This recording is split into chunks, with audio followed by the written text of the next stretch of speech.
Shalom bakunzi b'ikiganiro cy'ijambo ry'umunsi. Ndabaramukije mbifuriza amahoro ya Kristo Yesu ngo agaze imitima yanyu. Ndakunda ngene muramukurikirana ibiganiro byacu. Ari kuri televiziyo ya HTV, ari kuri Facebook, kuri YouTube. Yesu abahezagire cyane. Mukomeze kumererwa neza mu mwami. Haleluya. Twimenyereze buno buzima bw'ijambo. Ko bukeye bavandimwe ku munsi tugaburira impemu yacu. Kujya twitwararika kugaburira umubiri. Kujya twitwararika kufata neza. Ariko twitwararika no kugaburira umuntu wacu imbere nawe. Abakeneye ubuzima bwo kufungura ijambo ry'Imana, indirimbo, amashimwe. Yesu abahezagire cyane. Reka kuri uyu munsi tuganire no jambo ryanditse mu gitabo cy'Abaroma. Icete Paulo yandikiye itorero ry'Abaroma. Igice 8 umurongo wa 31. Dusome iyi mirongo mikeya. Paulo yavuze gute? Yaravuze ngo ko bimeze bityo tuvuga iki? Bisanzwe Imana iri mu ruhande rwacu, uwo tugwanya ninde? Haleluya. Bisanzwe ugendana n'umwami wawe. Bisanzwe umwami udahurirana nawe mu gihe wagize ikibazo. Hari abantu benshi bahurirana n'Imana mu gihe bababaye, mu gihe bamerewe nabi. Ukumva ko igihe wumva utameze neza ari cigije ku Mana. Oya, siko bitegeza kumera. Imana tugomba kubana nayo isegonde ku isegonde ubuzima bwacu bwose. Yavuze ngo ko bimeze bityo tuvuga iki? Bisanzwe Imana iri mu ruhande rwacu, uwo tugwanya ninde? Reka ndakubwira inkuru nziza ngufitiye niyi. Haleluya. Abagwanizi bose bakugwanya, haleluya, nimba Imana iri mu ruhande rwawe tugira ubwoba. Uwo tugwanya ninde? Nimba Imana iri mu ruhande rwacu, kandi ndakwifurisha ugende Imana iri mu ruhande rwawe, ubuzima bwawe Imana iri mu ruhande rwawe. Ko bimeze bityo tuvuga iki? Bisanzwe Imana iri mu ruhande rwacu, uwo tugwanya ninde? Umurongo ukurikira ikavuga ngo itimanye umwana wayo ikamutanga ku bwacu twese, izoburite kutugabirira byose kuri we. Itimanye umwana wayo Yesu akaza ngaha kwisi agakubitwa akadupfira kubw'ibyaha byacu. Yoburite kutugabira byose, yoburite. Itimanye Yesu yakwima umugabo, yakwima akazi, yakwima umwana. Haleluya. Yakwima. Itimanye Yesu. Mureke mbabwira amakuru meza nuko Imana yacu nta deni idufitiye. Icyo twari dukeneye yarakiduhaye. Twari dukeneye iki? Twari dukeneye Yesu. Haleluya. Twahawe Yesu. Umva, yaratubwiye mu gitabo cy'Abaefeso ngo yaduhezagiye imihezagiro yose y'ahantu ho mu ijuru. Murinde muri Kristo Yesu. Twahawe umugisha muri Kristo Yesu. Itimanye umwana wayo ikamutanga ku bwacu, izaburite kutugabira byose muri we. Amen. Imana ishimwe yaduhaye Yesu. Imana ishimwe yaduhaye Yesu. Ko yaduhaye Yesu na cya kindi wifuza, cya kindi wazindutse uri kurasengera, cya kindi kimaze igihe kire kuri kuraririra. Ndakuza n'inkuru nziza. Itimanye Yesu nico naco zakiguha. Yaduhaye Yesu tizakwimba ico kintu. Yaduhaye Yesu ntizareka kugukiza indwara uragwaye. Umva, yaravuze ngo mu mishago yiwe niho twakiriye indwara. Itimanye Yesu yabura kuguheza umwana, yabura kuguheza. Oya, itimanye Yesu. Umva, ndakusaba ikintu kimwe gusa, uba ku nshuti nayo, uba ku busabane nayo. Ntikazi kumva mu gihe ufite ibibazo gusa. Oya, izi kumva n'igihe umerewe neza, izi kumva n'igihe uguwe neza. Haleluya. Abandimwe, itimanye Yesu ntacyo twima. Itimanye Imana yaduhaye Yesu ntacyo yatwima. Haleluya. Itimanye umwana wayo ikamutanga ku bwacu, izaburite ko tugabira byose kuri we. Ninde azorega ab'Imana yatoranije? Mbega n'Imana kandi ariyo yabatsindanishirije. Twaratsindanishirijwe. Haleluya. Twaratsindanishirijwe. Amen. Ninde azobatsindisha? Mbega ni Kristo Yesu, kandi ari we yapfuye. Ibi biruta yarazutse, ari buryo bw'Imana, biteye ko aradusengera. Haleluya. Yesu umwana w'Imana yarazutse. Abandimwe, Yesu yarazutse.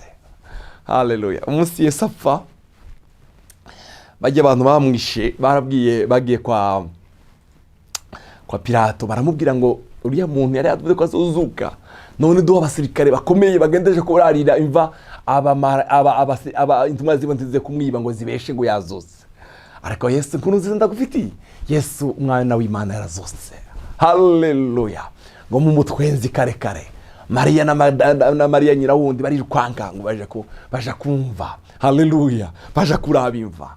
Oh, Yesu umwana w'Imana ubashitse wasanga marayika w'umwami Imana yatembaga ikibuye acicaye ko barabamubwira ngo marayika arababwira ngo turazi ko muje kurondera Yesu tari hano, ariko yasutse. Haleluya. Umva Yesu yarazutse.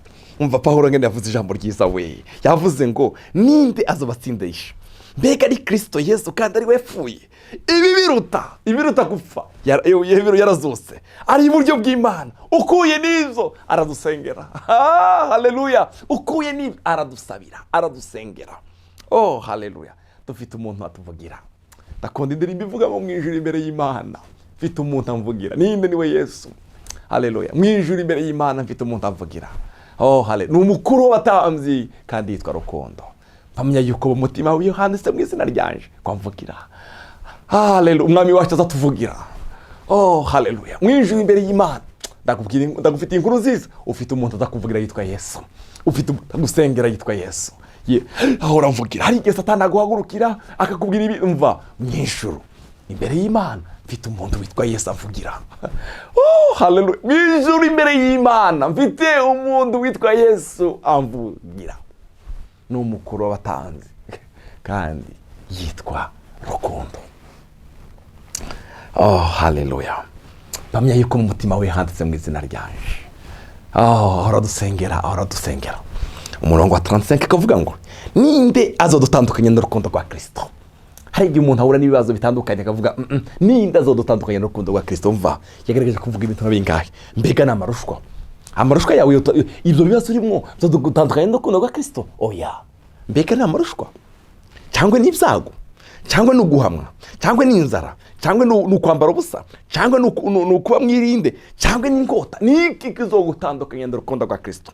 Kuko handitswe ngo twirwa twisho bakuduhora, twagereranijwe n'intama z'imbwa, ariko muri ibyo byose turushirizwaho kunesha n'uwadukunze. Muri ibyo byose yavuze haruguru. Haleluya. Turushirizaho kunesha n'uwadukunze. Umva ndakwifurije kurushiriza kunesha n'uwadukunze. Turushiriza muri ibyo byose turushirizwaho turushishwaho kunesha n'uwadukunze. Kuko menye neza ndabikekeranya yuko naho ubwo urupfu cyangwa ubugingo cyangwa abamarayika cyangwa abaganza cyangwa ibiriho cyangwa ibizoza cyangwa ibifite ubushobozi cyangwa uburebure bw'igihagararo cyangwa uburebure bw'amajepfo cyangwa ikindi cyaremwe cyose atakidushobora kudutandukanya n'urukundo rw'Imana ruri muri Kristo Yesu umwami wacu. Amen. Ntagishobora kudutandukanya n'urukundo rw'Imana. Ntagishobora kudutandukanya n'urukundo rw'Imana. Tubonerwa muri Kristo Yesu umwami wacu.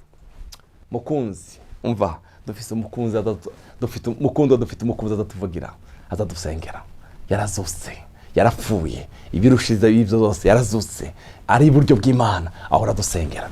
Niki ni itimanye Yesu yakwimishosha wifuza? Itimanye Yesu, haleluya. Itimanye Yesu tizakwima ico. Ikinda reka ndakwifuriza ikintu kimwe gikomeye, aho wakubusabane nayo, ubakubushuti nayo. Haleluya. Yigire ya mbere mu buzima bwawe, yiha umwanya mu buzima bwawe, yiha umwanya. Ego gukora ni byiza, kurondera abantu ni byiza, ariko kandi gira umwanya wawe n'Imana muri babiri. Yiha umwanya umukunzi wacu. Haleluya. Ntakaza kumva uri mu bibazo gusa, aza kumva n'igihe umerewe neza, aza kumva uko bukeye, akumve ku murango, akumve mu ijoro, akumve. Haleluya. Itimanye Yesu yatwimiki nta na kimwe. Haleluya, haleluya. Bene data, ukaba ari ikintu wifuza, itimanye Yesu nico naco izakiguha. Reka dusengane nawe. Data, turagushimiye kwa duhaye Yesu. Haleluya. Kwa duhaye Yesu, turagushimiye kwa duhaye Yesu. Kwa duhaye Yesu nta kimwe uzatwima. Itimanye utimanye Yesu uwo twimiki nta kimwe. Papa, turagushimiye cyane. Ngwino utugirire neza. Hari umuntu uri kuranumviriza arwaye, arushe, aremerewe, wowe waduhaye Yesu niki naco kimuhe mu izina rya Yesu. Mwambura uyu mwambaro w'umubabaro, mwambura akagahinda mu mutima afise mu izina rya Kristo Yesu. Ikiganza cyawe sikigufi ngo kenanirwe gukiza, nakire. Haleluya. Natabagwe, niyirugwe, nagire kumugisha nawe Mana. urakoze, abashima kugarukire mu izina rya Yesu umwami wacu, amen. Mana, mana.